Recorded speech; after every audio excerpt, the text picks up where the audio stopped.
नमस्कार दोस्तों, स्वागत है आपके अपने YouTube चैनल एग्जाम बिहार में। फ्रेंड्स, इस चैनल पे 64वीं बीपीएससी साक्षात्कार और 65वीं बीपीएससी मुख्य परीक्षा के लिए एक स्पेशल सीरीज चलाई जा रही है। इस क्रम में फ्रेंड्स, आज हम बिहार सरकार के द्वारा चलाई जा रही एक महत्वपूर्ण योजना जल जीवन हरियाली योजना के बारे में आज हम चर्चा करेंगे कि यह वर्तमान में चर्चा में क्यों रहा है। इसके बारे में देखेंगे कि फ्रेंड्स, जल जीवन हरियाली योजना बिहार सरकार के द्वारा चलाई जा रही एक बहुत ही महत्वपूर्ण योजना है जिसकी शुरुआत अक्टूबर महीने में की गई थी। फ्रेंड्स, अभी इसलिए यह चर्चा में रहा है कि इसके माध्यम से बिहार सरकार जल जीवन हरियाली मिशन को बिहार में मनरेगा से जोड़ करके कार्य करती है। और अभी जिस प्रकार से लॉकडाउन है या जो भी बिहार के जो मजदूर हैं जो अन्य राज्यों से वापस अपने घर आ रहे हैं, तो सरकार का यह लक्ष्य है कि उन्हें अपने ही राज्य में रोजगार दिया जाए। इसके लिए बिहार सरकार के सभी विभाग के द्वारा अपने स्तर से कार्य किए जा रहे हैं कि उन्हें किस प्रकार से रोजगार दिया जाए, नए नए रोजगार के सृजन किए जा रहे हैं।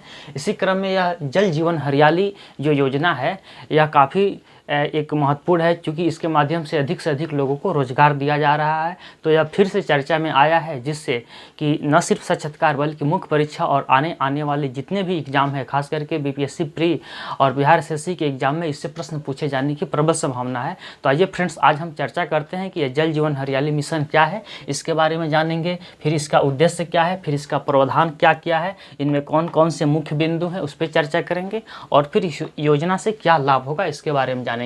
तो फ्रेंड्स, यह योजना जल जीवन हरियाली योजना इसका नाम है, जो कि बिहार सरकार के द्वारा चलाई जा रही है। यह योजना 2 अक्टूबर 2019 को चालू किया गया था। वैसे यह योजना पूरी तरह से प्रभावित अक्टूबर महीने से हुआ। यह योजना पश्चिमी चंपारण जिले के प्रखंड बगहा-2 के चंपापुर गनौली ग्राम से इसकी शुभारंभ किए माननीय हमारे मुख्यमंत्री नीतीश कुमार जी ने। फ्रेंड्स, एक बात बता दूं कि माननीय मुख्यमंत्री नीतीश कुमार जी अभी तक अपने जितने भी यात्रा शुरू किए हैं वो पश्चिमी चंपारण के वो बगहा से ही शुरू करते हैं। चाहे वो अपनी विकास यात्रा हो, चाहे संकल्प यात्रा हो या विश्वास यात्रा हो, या जितने भी प्रकार के अगर यात्रा है तो यह बगहा से ही करते हैं। यह बगहा पश्चिमी चंपारण जो जिला है फ्रेंड्स, पूरे बिहार के 38 जिला में सबसे बड़ा जिला है। क्षेत्रफल के अनुसार देखा जाए तो पश्चिमी चंपारण जिला सबसे ज़्यादा क्षेत्रफल वाला जिला है, जिसका क्षेत्रफल है 5228 वर्ग किलोमीटर है, जो कि पूरे बिहार का सर्वाधिक क्षेत्रफल वाला जिला है। फ्रेंड्स, यह जिला इसलिए महत्वपूर्ण हो जाता है क्योंकि यह दोनों तरफ से, एक तरफ से जहां नेपाल से अंतर्राष्ट्रीय सीमा बनाती है और दूसरी तरफ से यह उत्तर प्रदेश से बॉर्डर इसका है। तो इस प्रकार से यह काफ़ी महत्वपूर्ण जिला है। और चूँकि बिहार का एकमात्र टाइगर रिजर्व पश्चिमी चंपारण यही बगहा के क्षेत्र में ही है फ्रेंड्स, यह बगहा में है, बगहा में ही आता है। तो यह एक बहुत ही महत्वपूर्ण जिला है और महत्वपूर्ण जगह है बगहा। यही कारण है कि हमारे माननीय मुख्यमंत्री जी ने अपनी जो भी यात्राएं शुरू करते हैं वो बगहा से। और इस प्रकार से यह भी ऐतिहासिक रहा है कि हमारे स्वतंत्रता संग्राम में भी अगर देखा जाए तो महात्मा गांधी जी ने जो अपनी सत्याग्रह की जो यात्रा चंपारण से शुरू किए थे, चंपारण सत्याग्रह, तो कहीं ना कहीं नीतीश कुमार जी ने भी अपनी जो भी यात्राएं शुरू करते हैं तो ये चंपारण से करते हैं। फ्रेंड्स, ये चंपापुर गनौली एक ग्राम है जहाँ से इन्होंने शुरू किया। और देखिए, इसके लिए 19 जनवरी 2020 को पटना के गांधी मैदान से इसकी मानव श्रृंखला की शुरुआत हुआ, जो कि आधे घंटे के लिए 11:30 से 12 बजे तक एक मानव श्रृंखला बनाया गया था इसके लिए, जल जीवन हरियाली मिशन के लिए, जो कि 16,000 किलोमीटर से भी अधिक लंबा था और जिसमें 4.5 करोड़ से अधिक लोगों ने भाग लिया था। फ्रेंड्स, ये सब प्री के फैक्ट है, ऐसे प्री में फैक्ट पूछ लिए जाते हैं।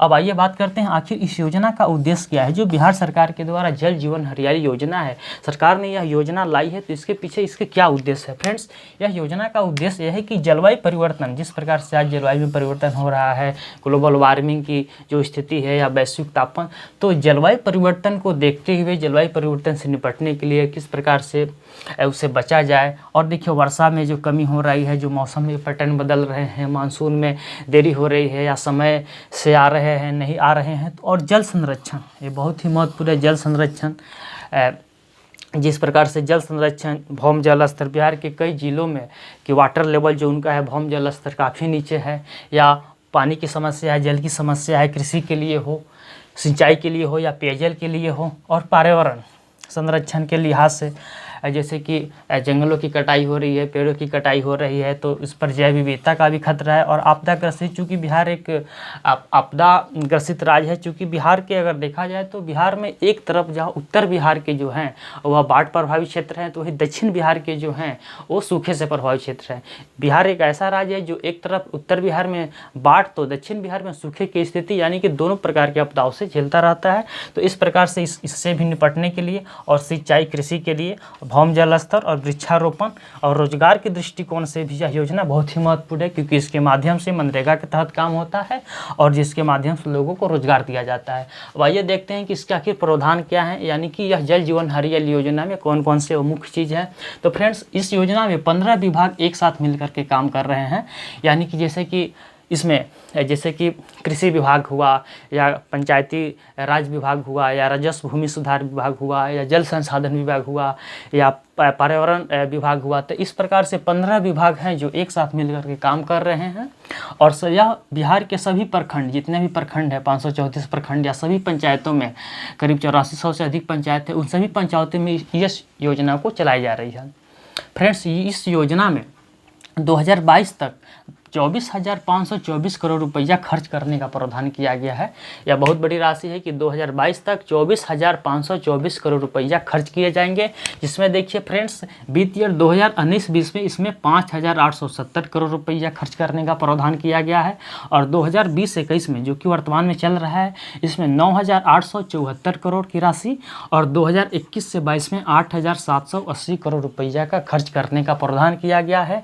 फ्रेंड्स, इस योजना में एक महत्वपूर्ण बिंदु यह है कि इसके ग्रीन कवर को 17% तक लाना है, यानी कि जो भी हरियाली है, बिहार का जो भी हरित आवरण है, उसको बढ़ा करके 17% तक लाने का लक्ष्य रखा गया है।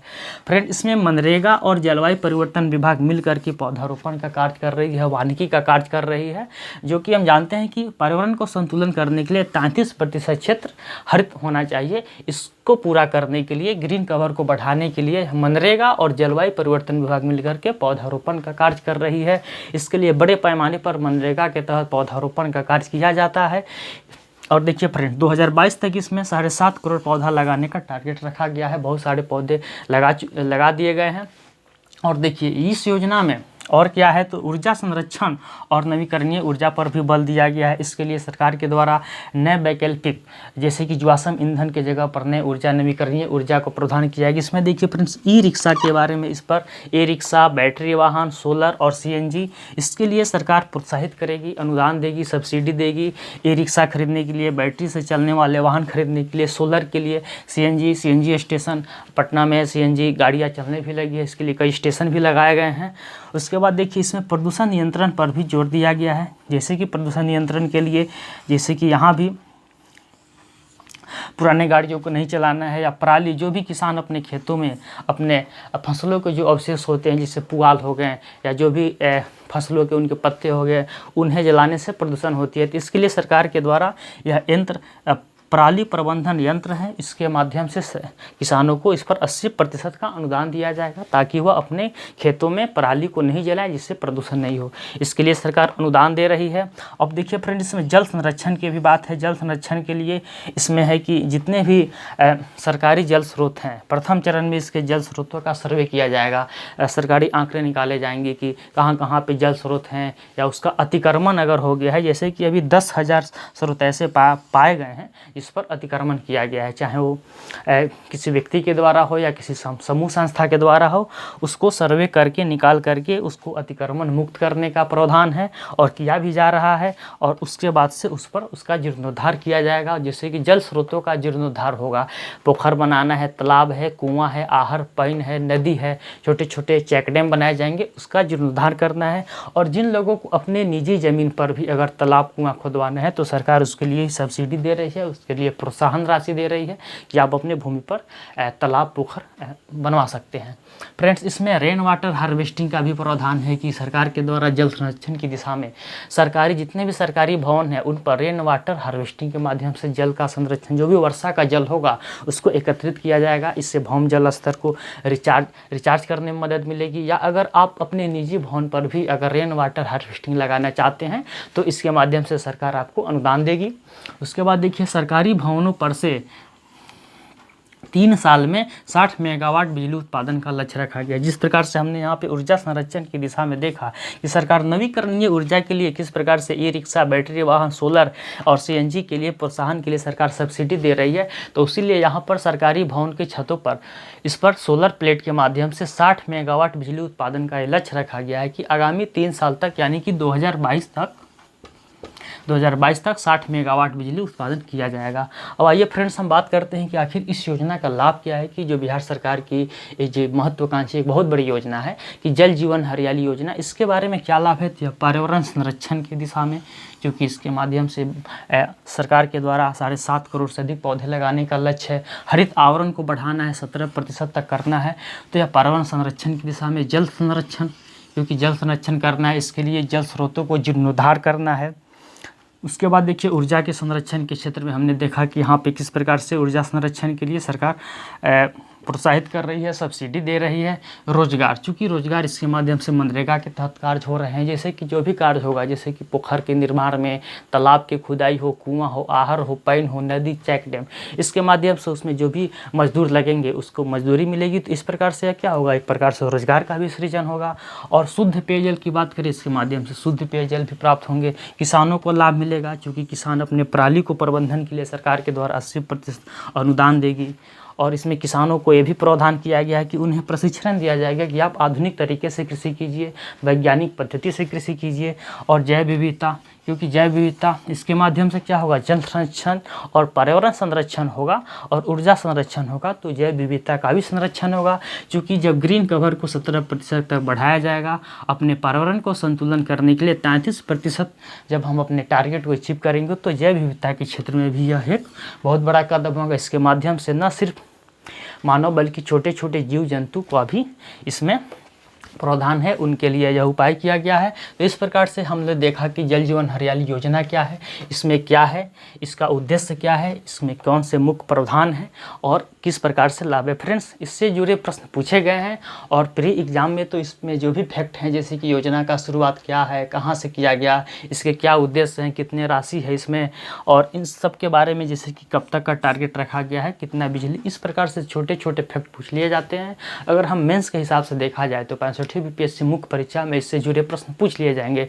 इससे जुड़े प्रश्न जो जीएस पेपर 2 के जो होते हैं, जो अर्थव्यवस्था और भौगोलिक खंड, उसमें इस प्रकार से प्रश्न बन सकते हैं कि बिहार सरकार के द्वारा जल संरक्षण या पर्यावरण संरक्षण की दिशा में क्या प्रयास किए जा रहे हैं, या कोई योजना है, या जल संरक्षण और पर्यावरण संरक्षण की दिशा में किस प्रकार जल जीवन हरियाली योजना एक कारगर साबित हो सकती है, या किसानों को आय को दुगुनी करने के लिए किस प्रकार से जल जीवन हरियाली मिशन के माध्यम से आप इसको देख पा रहे हैं। किसी भी प्रकार से जोड़ करके अगर प्रश्न पूछ लिए जाते हैं, खास करके पर्यावरण के क्षेत्र में हो, जल संरक्षण के क्षेत्र में हो, या ऊर्जा के, या रोजगार, या किसानों को लाभ, या जैव विविधता, तो ऐसे प्रश्नों को हम इससे अगर जोड़ करके लिखते हैं तो हमारा उत्तर बहुत अच्छा माना जाएगा। अब रही बात कि साक्षात्कार में इससे भी काफ़ी प्रश्न पूछे जाने की संभावना, चूँकि इसके पूर्व भी पर्यावरण से जुड़े कई प्रश्न पूछे जाते हैं, तो यह जरूरी है कि इस बार भी प्रश्न इससे पूछ लिए जाएं कि बिहार सरकार के द्वारा जल संरक्षण की दिशा में क्या कार्य किए जा रहे हैं, या जल जीवन हरियाली मिशन के बारे में आप क्या जानते हैं, आप इसके बारे में बताइए, इसके कुछ लाभ बताइए, उद्देश्य बताइए। तो फ्रेंड, इससे जुड़े प्रश्न प्री, मेंस और इंटरव्यू तीनों जगह पूछे जाने की संभावना है। तो हमने फ्रेंड्स आज यह बहुत ही महत्वपूर्ण यह योजना है बिहार सरकार के द्वारा जल जीवन हरियाली योजना के बारे में चर्चा की है फ्रेंड्स। और भी बिहार सरकार के द्वारा जुड़ी जितने भी योजनाएं हैं उससे जुड़े वीडियो बनाए गए हैं, विशेष करके महिलाओं से जुड़े या जो भी मुख्य योजना है, जैसे कि मुख्यमंत्री ग्राम परिवहन योजना के बारे में, या कृषि से जुड़े, पर्यटन से जुड़े काफ़ी सारे वीडियो बनाए गए हैं, आप वहां से जाकर के देख सकते हैं फ्रेंड्स। तो आज के लिए इतना ही, धन्यवाद।